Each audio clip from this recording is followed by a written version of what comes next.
My name is Lucas McLean, and I am doing my book project on Harry Potter audiobook with Shane, and this is Chapter 5, Diagon Alley, page 61. Harry woke early the next morning. Although he could tell it was daylight, he kept his eyes shut tight. It was a dream, he told himself firmly. I dreamed a giant called Hagrid came to tell me I was going to a school for wizards. When I open my eyes, I'll be at home in the cupboard. That's where I suddenly heard a loud tapping noise, and there's Aunt Petunia knocking on the door. Harry thought his heart sinking, but he still didn't open his eyes. It had been such a good dream. Tap, tap, tap. All right, Harry mumbled, I'm getting up. He sat up. Hagrid's heavy coat fell on him. The hut was full of sunlight. The storm was over. Hagrid himself was asleep on the collapsed sofa, and there was an owl wrapping its claw on the window to a newspaper to hold in its beak.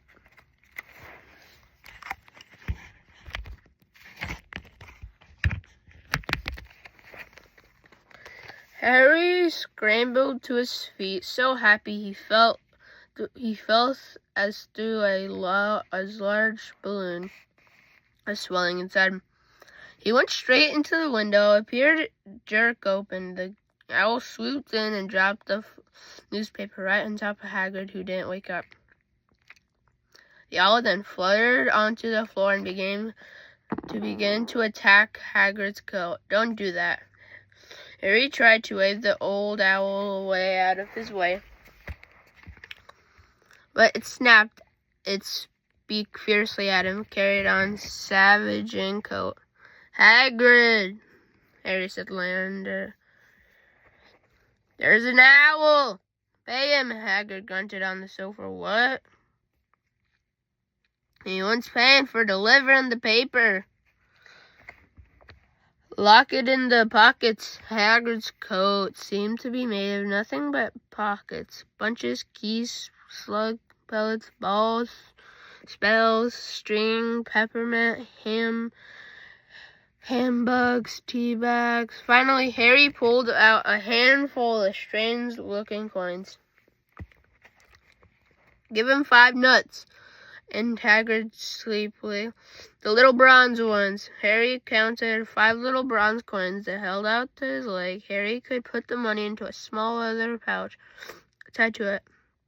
Then he flew off, and through the open window, Hagrid yawned loudly, sat up, and stretched.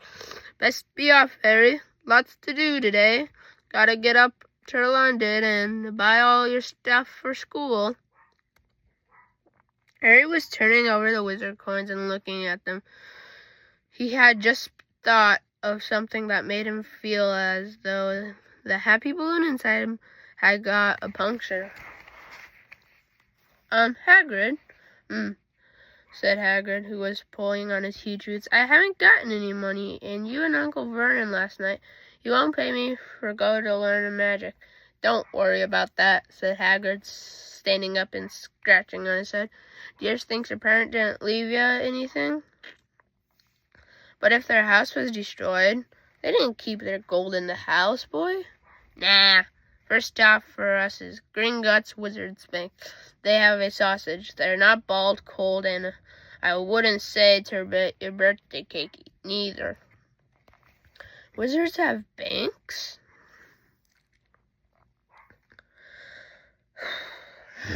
Just the one. Gringotts run by the goblins. Harry dropped a bit of sausage and was holding. Goblins? Yeah, so you'd be mad to try and rob it. I'll tell you that. Never mess with the goblins. Harry Gringotts is the safest place in the world for anything you'll want to keep safe. Correct. Maybe Hogwarts was a matter of fact. Gotta visit Gringotts anyway. First Dumbledore, Hogwarts business, but Hagrid drew himself up proudly. He usually get me to do important stuff for him, fetching you. getting things from Gringotts. He can see me. Trust me, he can see. Got everything? Come on, then. Harry followed Hagrid onto the rock. The sky was quite clear now, and the sea gleamed into sunlight. The boat Uncle Vernon had hired was still there, and a lot of water in the bottom after the storm. How did you get here? Harry asked with Ollie around with another boat. I flew, said Hagrid. Yeah, but we'll go back to this. Not supposed to use magic now. I've got you. They settled down in the boat, Harry staring at Hagrid, trying to imagine him flying. Seems a shame to row, though, he said, Hagrid giving Harry another sideways look. If I was to speed things up a bit, would you mind not mentioning it at Hogwarts? Of course not, said Harry, eager to see more magic. Hagrid pulled out the pink umbrella again and tapped on the boat twice on its side. The boat sped off toward land. Why would they make you mad and try to rob Gringotts? Harry asked. Spells, enchantments, said Hagrid, unfolding his newspaper as he spoke. They say there's a dragon guarding the high security vaults, and they gotta find your way. Gringotts is hundreds of miles under London Sea, deep underground. You'd die of hunger trying to get out, even if you did manage to get your hands on some.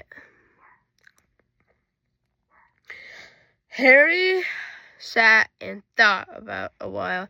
Hagrid read his newspaper, the Daily Prophet. Harry had learned from Uncle Vernon that people liked to be left alone when they did this, but it was very difficult. He'd never seen so many questions in his life. Ministerial magic messing things up as usual. Hagrid muttered, returning the page. There's a Ministry of Magic? Harry asked, before he could stop himself. Of course, said Hagrid. They want Dumbledore minister, of course. But he'd never leave Hogwarts, so old Cornelius Fudge got the job. Bungler, if I ever thought there was one. So he pelts Dumbledore with owls every morning, asking for the advice. But what does Ministry of Magic even do? Well, their main job is to keep the muggles that there's still witches and wizards down in the country. Why? Blimey, Harry, everyone wanted to be magic solutions to their problems. Now, we're the first to be left alone. At this moment, the boat bumped gently onto the harbor wall. Hagrid folded up his newspaper as they clambered up the stone steps onto the street. Passers-by stared at a lot at Hagrid as they walked to a little town station. Harry couldn't blame them. Not only was Hagrid twice as tall as anyone else, he kept pointing at a perfectly ordinary things like parking meters, saying loudly, "See that, Harry? Things these muggles dream Hagrid," said Harry, painting a bit to keep up. Did you say dungeons at Gringotts? Well, so they said Hagrid. Crikey, I'd like a dragon. You like one? Wanted one ever since I was a kid. Here we go. There we reached to the station where the train to London, 5 minutes time. Hagrid didn't understand muggle money, as he called it. He gave the bill to Harry so he could buy their tickets. People stared more than ever on the train. Hagrid took up 2 seats, sat knitting what looked like a canary yellow circus tent. Still got your letter, Harry? He asked, counting stitches. Harry took a part of the envelope out of his pocket. "Good," said Hagrid. "There's a list of everything you need." Harry unfolded a second piece of paper that he hadn't noticed the night before. He read, "Uniform. First year Censor will require 3 sets of plain work robes, 1 plain pointed black hat for day wear, 1 pair of protective gloves, dragon hide or similar, 1 winter cloak, black silver fastenings. Please note that all pupil clothes should carry name tags. Course books. All students should have the same copying of each. The Standard Book of Spells, Grade 1. History of Magic by Brian. Magical Theory by Waffling. Beginner's Guide to Transfiguring by Emmerich Switch. 1000 Magical Herbs and Fungi by Phyllis Spore. Magical Draughts and Potions by Ernest Jigger. Other equipment: 1 wand, 1 cauldron, 1 set glass of crystal phials, 1 telescope, 1 set brush scale. Students may also bring an owl or cat or toad. Parents are reminded that the first years are not allowed to bring their own broomsticks. "Can we buy all this in London?" Harry wondered aloud. "If you to know where to go," said Hagrid. Harry had never been to London, though. Although Hagrid seemed to know where he was going, he obviously not used to getting there in the ordinary way. He stuck the ticket barrier on the underground, complained loudly that the seats were too small and the trains too slow. "I don't know how Muggles manage without magic," he said, as they climbed a broken-down escalator that led up bustling road with lined in shops. Hagrid was so huge that he parted through the crowd easily. All Harry had to do was to keep it close behind him.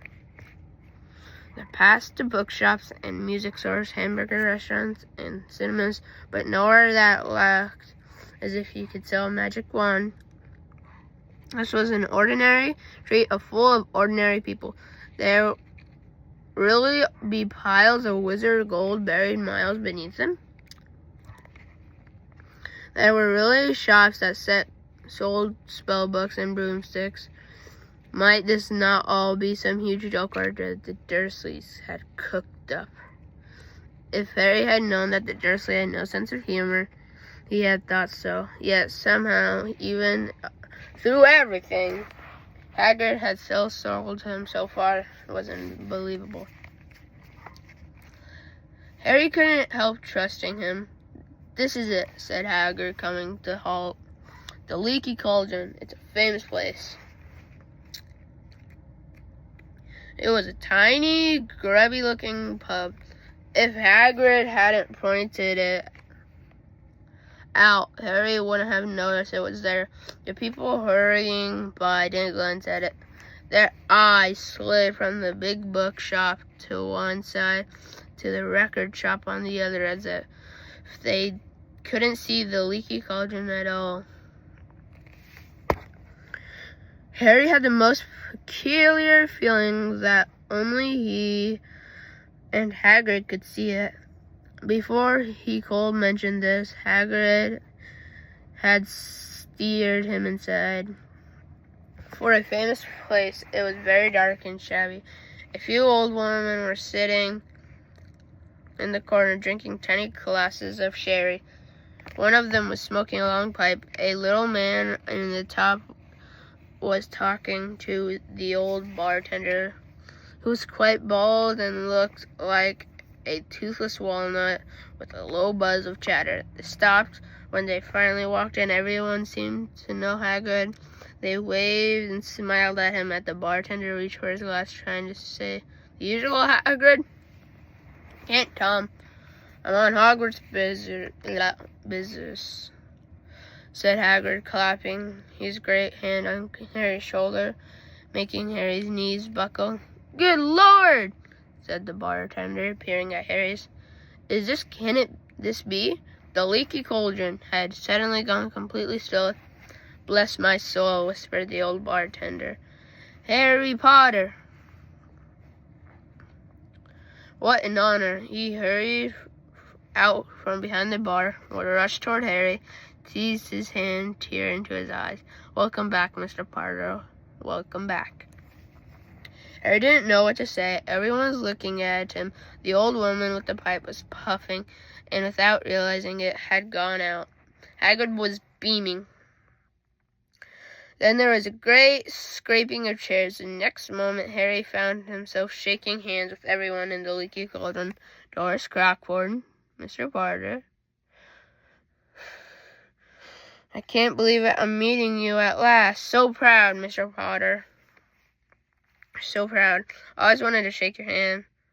I'm all of a flutter. Delighted, Mr. Potter. Can't you just tell you Digley's the name Daedalus Digley? I've never seen you before, said Harry, as Digley's top hat fell off in his excitement. You bowed to me once at the shop. He remembers, cried Digley, looking around at everyone. Did you hear that? He remembers me.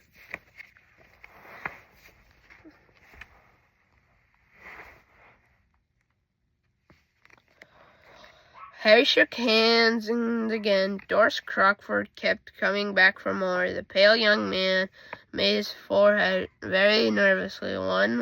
His eyes was twitching. No, Professor Quirrell, said Harry. Professor Quirrell will be one of your teachers at Hogwarts. Potter Quirrell, grasping Harry's hand. Can't tell how pleased I am to meet you. What sort of magic do you teach, Professor Quirrell? The defense against the dark arts, muttered Professor Quirrell, as though he'd rather not think about it. Not that you need it, eh, Potter? He laughed nervously. Getting all your equipment, I suppose. I've got to pick up a new book on vampires myself. He looked terrified at the very thought, but the others wouldn't let Professor Quirrell keep Harry to himself. It took almost 10 minutes to get away from all of that. At last, Hagrid managed to make himself heard over the babble. Must be get on. Lots to buy. Come on, Harry. Doris Crockford shook Harry's hand one last time, and Harry led them through a bar and into a small walled courtyard. There was nothing. A trash can and a few weeds. Harry grinned at Harry. Told you, didn't I? You were famous. Even Professor Quirrell was trembling to meet you. Mind, he's usually trembling. Is he always that nervous? Oh yeah, poor bloke. Brilliant mind. He was fine, Quirrell, while he was studying out of books, but then to get her off, some had experience. They say he met vampires in the Black Forest, and there was a nasty bite o' trouble with the hag. Never been in the same since. Scared of the students, scared of his own subject, and now where's my umbrella? Vampires, hags. Harry's head was swimming. Hagrid, meanwhile, was counting the bricks on the wall above the trash can. 1, 2, 3, 2 across, he muttered. Right, stand back, Harry. He tapped on the wall 3 times with the point of his umbrella. The brick had touched, quivered, it wriggled in the middle of the small hole appeared. It grew wider and wider faster. In a second later, they were facing an archway large enough for Hagrid, an archway onto a cobbled street that twisted and turned out of sight. Welcome, said Hagrid, to Diagon Alley. He grinned at Harry's amazement. They stepped through the archway. Harry looked quickly over his shoulder and saw the archway instantly back into the solid wall. The sun shone brightly on a stack of cauldrons outside. The nearest cauldrons, all sizes, copper, brass, pewter, silver, self-stirring, collapsible, said the sign hanging over them. Yeah, you'll be needing one, said Haggard. But we gotta get your money first. Harry wished he had 8 more eyes. He turned his head in every direction as they walked up the street, looking to look at people, everything at once. The shops, things outside them, the people just doing their shopping, a plump woman sitting outside in epoxy,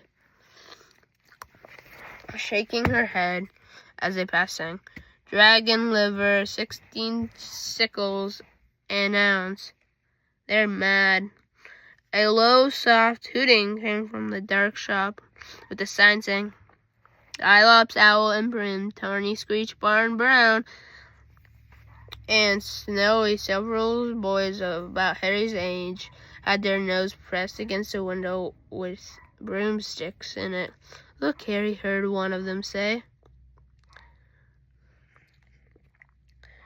"The new Nimbus 2000, the fastest ever." There were shops selling telescopes, strange silver instruments Harry had never seen before. Windows stacked with silver barrels, quills, and rolls of parchment, and potion bottles, globes of the moon. "Gringotts," said Hagrid. They had reached a snowy white building that towered over the other little shops. Standing beside you, burnished brown doors, wearing a uniform scarlet and gold, was, "Yeah, that's the goblin," said Hagrid quietly as they walked up to the white stone steps and towards him. The goblin was about a head shorter than Harry. He had even a swarthy, clever face, but eye-pointed beard, and Harry noticed in a long fingers and feet. He bowed as they walked inside. Now they were facing a second pair of doors, silver at this time, with the words engraved upon them, "Enter strange, but take heed of what awaits the sin of greed. For those who take, but do not earn, must pay dearly in their turn. So if you seek beneath our floors a treasure that was never yours, thief, you have been warned, beware of finding more than just treasure here." "Like I said, you'd be mad trying to rob it," said Hagrid. A pair of goblins bowed them at the door. The silver doors, as they were in vast marble hall, about the 100 some more goblins were sitting on high stools behind a long counter, scribbling in large ledgers, writing coins and brass scales, examining precious stones through eyeglasses. There were way too many doors to count leading off the hall, and yet more goblins were showing up and people in and out of these. Hagrid and Harry made for the counter. "Morning," said Hagrid to a free goblin. "We're come to take some money out of Mr. Potter's safe." "You have the key, sir?" "I got it here somewhere," said Hagrid.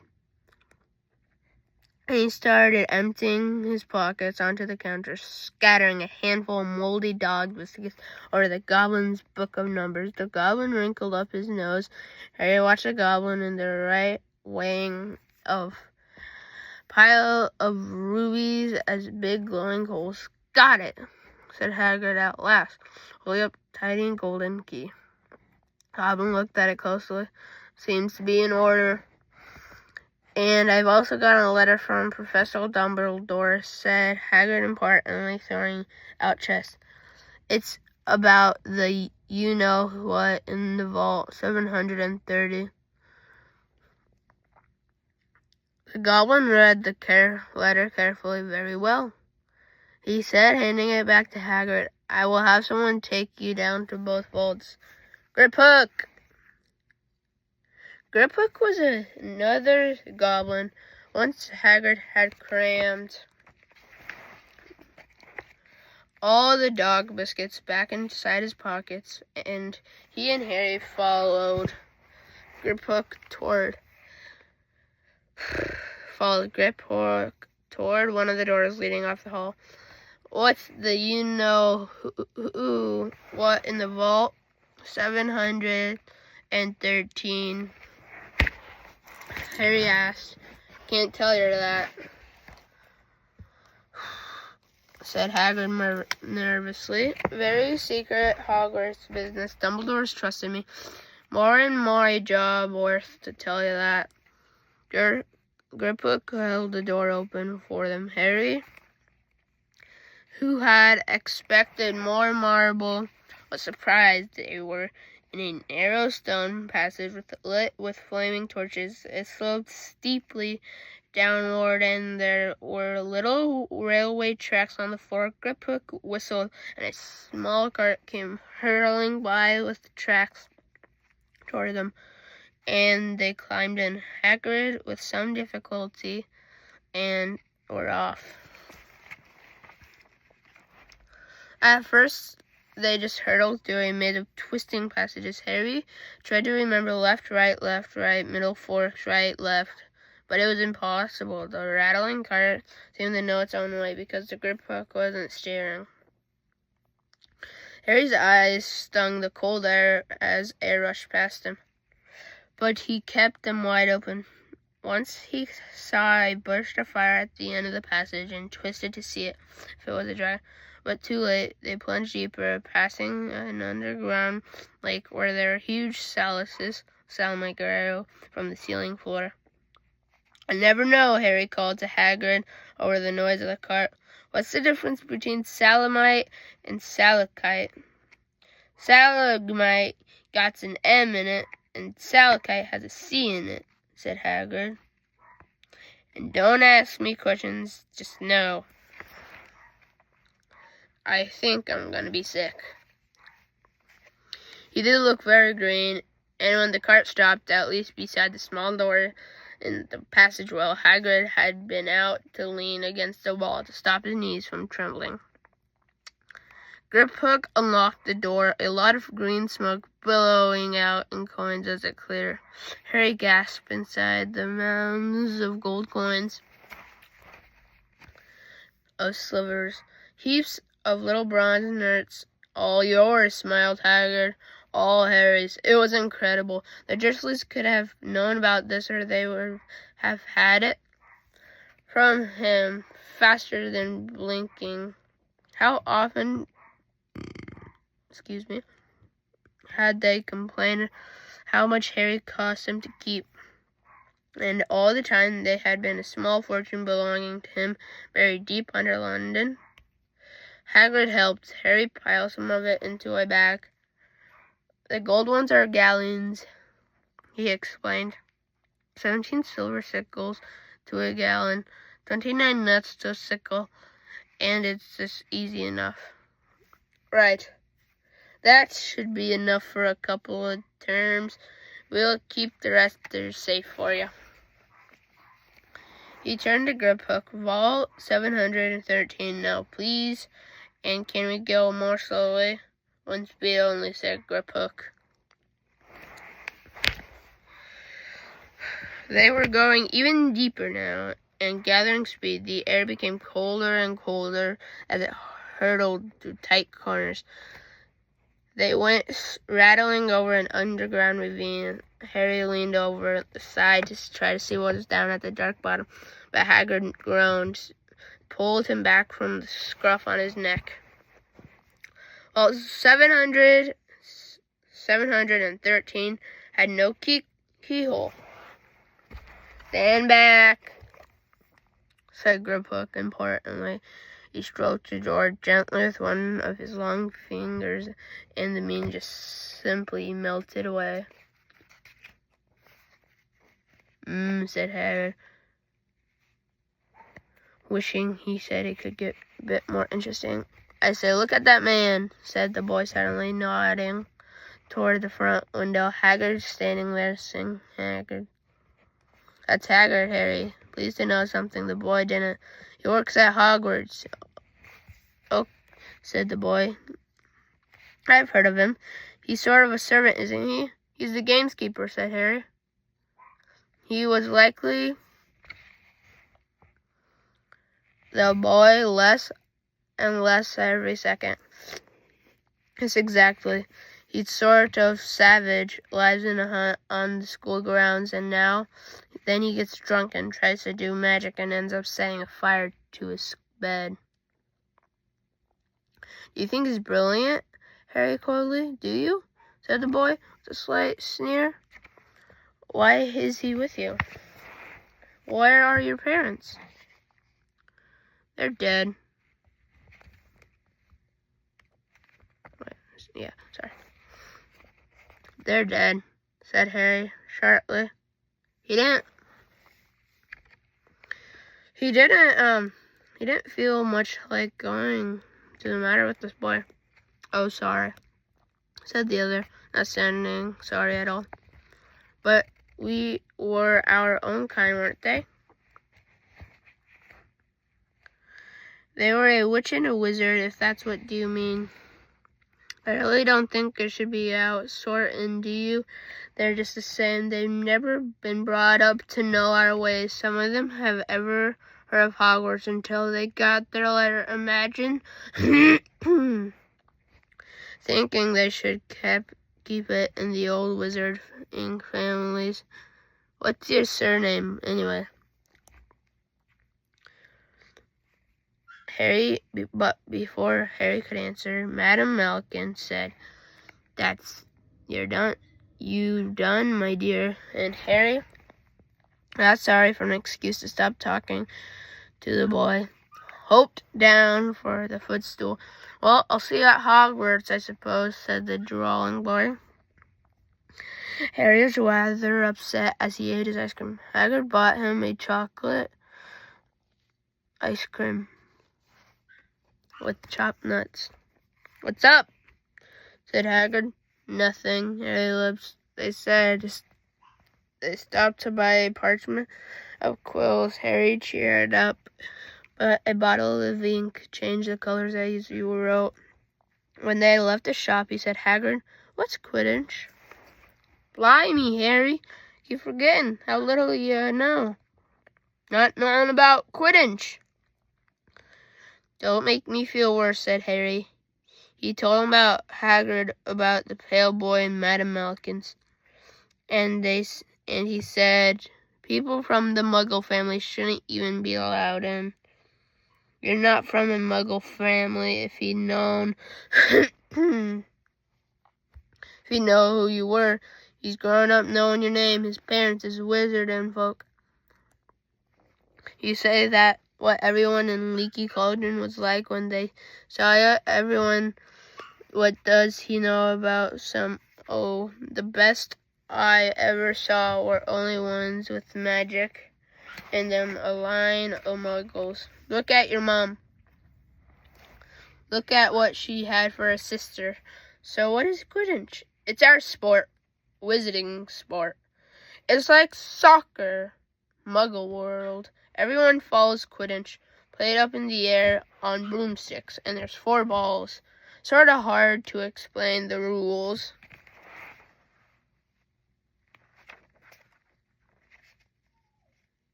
And what are Slytherin and Hufflepuff?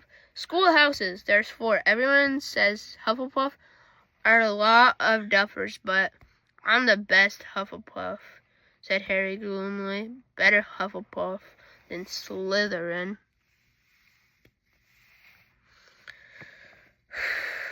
He said Hagrid darkly.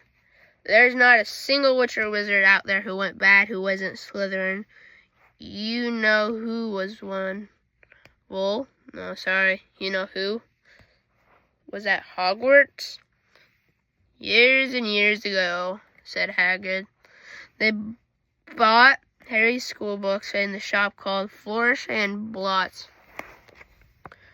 where the shelves were stacked to the ceiling with books as large as paving stones, bound in leather, book-sized postage stamps covered in silk boots and full of peculiar syllables, and few books with nothing in them. Who never read what have been wild to get his hands on. Some of these Hagrid almost had to drag away from Harry, from curses and construct curses. Beneath your friends and befuddled, your enemies are worth the latest revengers, hair lost, hairy, jelly legs, tongue tying, and much, much more. Professor Victus Verdun. I was trying to figure out how to curse deadly, but I'm not saying that was a good idea. But you're not to use magic in the Muggle world, except for special circumstances, said Hagrid. And anyway, you couldn't work any of them curses. You'll need a lot more study before you can get that kind of level. Hagrid wouldn't let Harry buy a single gold cauldron either.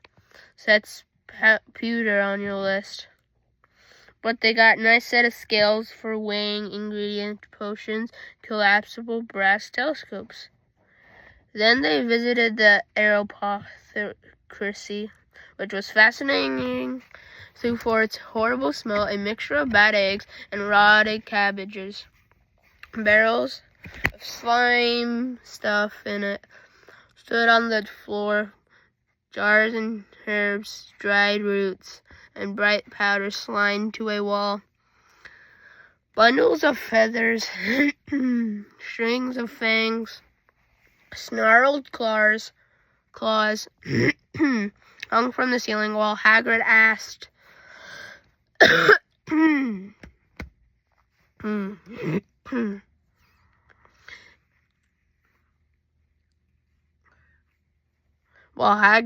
the man behind the counter for a supply of some basic potion ingredients for Harry, and self-examined a silver unicorn horns at 21 gallons each in a masculine, glittery black beetle eyes. 5 nuts a scoop. Outside the apothecary, Hagrid had checked Harry's list again. Just your one left. Oh yeah, and still haven't gotten your birthday present. Harry felt himself go red. You don't have to.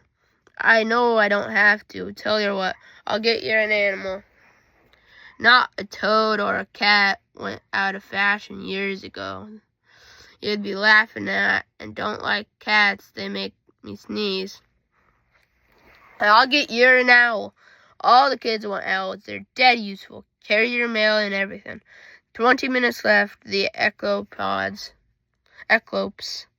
owl imperium, which had been dark, full rustling and flickering, and jewel of bright eyes. Harry now carried a large cage that held beautiful snowy oil. Fast asleep with her head under her wig. He couldn't stop stammering. His thanks sounded like Professor Quirrell. Thank you, thank you, thank you, thank you. Don't mention it, said Hagrid. Don't expect you've had a lot of presents from them Dursleys. Just Ollivanders now. The only place for wands, Ollivanders. You gotta have the best wand, a magic wand. This is what Harry had been really looking forward to doing. The last shop was narrow and shabby. Peeling on gold letters of the door read, Ollivanders, makers of fine wands since 382 BC. A single wand lay on a faded purple cushion in the dusty window. A twinkling bell rang somewhere at the depths of the shop as they stepped inside. It was a tiny place except for a single splendid spindle chair. Hagrid had sat on to wait. Oh, sorry. I'm just not feeling great. Where is it? Hagrid had felt strangely as his Hagrid sat on to wait. Harry felt strangely as though he entered a very strict library. He swallowed a lot of new questions that had just been swallowed a lot of new questions that had just occurred to him, and him looked instead at the thousands of narrow boxes piled neatly tight up to the ceiling. For some reason, the back of his neck prickled. The very dust and silence in the here seemed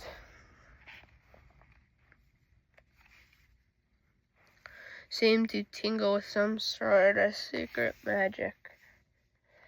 "Good afternoon," said a soft voice. Harry jumped.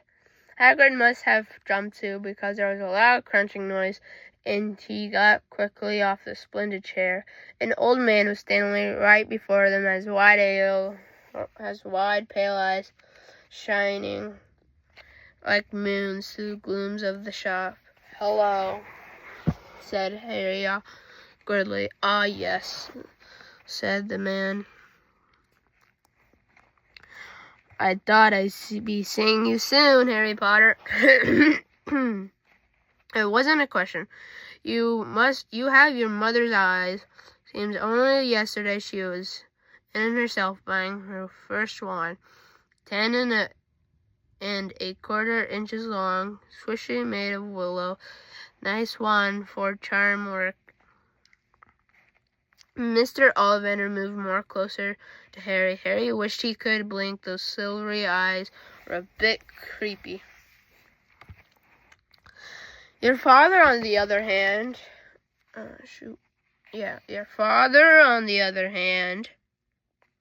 favored a mahogany wand, 11 inches, pliable, little more power, and excellent for transfiguration. "Well, I say your father favored it. It's really the wand that chooses a wizard, of course." Mr. Ollivander had come so close to that he and Harry were almost nose to nose. Harry could see himself in the reflection of those tiny misty eyes. And that's where Mr. Ollivander touched the lightning scar on Harry's forehead. The long white finger. "I'm sorry to say I sold the wand. That did it," he said softly. 13 1/2 inches. Yeah, powerful wand, very powerful, in the wrong hands. Well, if I'd known what that wand was going to go into the world to do. He shook his head, and then, to Harry's relief, spotted Hagrid. Rubeus Hagrid. How nice to see you again." "Oh, 16 inches. Rather bendy, wasn't it?" "Yes, it was, sir, yes," said Hagrid. "Good wand," said that one. "But I suppose they snapped it in half when you got expelled," said Mr. Ollivander, suddenly stern. "Yes, they did. Yes," said Hagrid, shuffling feet. "I've still got the pieces, though," he added brightly. "But you don't use them?" Mr. Ollivander sharply. "Oh, no, sir," said Hagrid quickly. Harry noticed he gripping his pink umbrella with it very tightly as he spoke. Said Mr. Ollivander, giving Hagrid a piercing look. "Well, now, Mr. Potter, let me see." He pulled a long tape measure with silver markings out of his pocket. "Which is your wand arm?" Well, I'm right-handed," said, holding out your right arm. "That's it." He measured Harry, shoulder to his finger, wrist to elbow, shoulder to floor, knee to armpit, around his head, measured side. "Every Ollivander wand has a core powerful magical substance. Mr. Potter, we use unicorn hairs, phoenix tails, feathers, and heartstrings of dragons. No two Ollivander wands are the same. Just no two unicorn dragons phoenixes are quite the same. And of course, You will have such a good result with another wizard's wand. Harry suddenly realized that the tape measure, which was measuring between his nostrils, was doing it on its own. Mr. Oliver Vandering was flitting down the shelves, taking down boxes. "That'll do," he said. The tape measure crumpled into a heap on the floor. Right then, Mr. Potter tried this on. Beech wood, dragon heartstrings, 9 inches, nice and flexible. Just take it and give it to me. Harry, feeling foolish, waved it around a bit, but Mr. Ollivander snatched it out of his hand almost at once. Maple and phoenix feather, 7 inches, quite whippy try. Harry had tried, but he had only raised the wand when it, too, was snatched back by Mr. No, here, ebony unicorn hair, Miss Springy. Go on, try it out. I tried and tried. I had no idea what Mr. Ollivander was waiting for.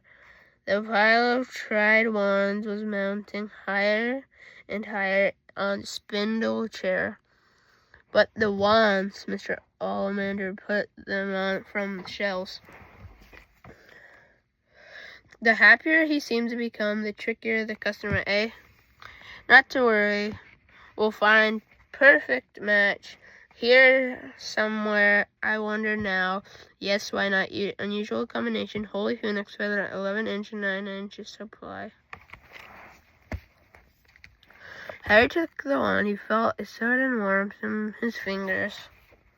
He raised the wand above his head, brought it swishing down through the dusty air. Stream marigold sparks shot out from the end like a firework, throwing dancing spots of light on the wall onto the walls.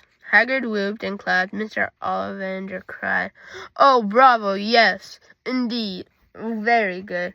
Well. How curious! How very curious!" Put Harry's wand back into his box and wrapped it up in brown paper, still muttering, "Curious." "Sorry," said Harry, "but what's curious?"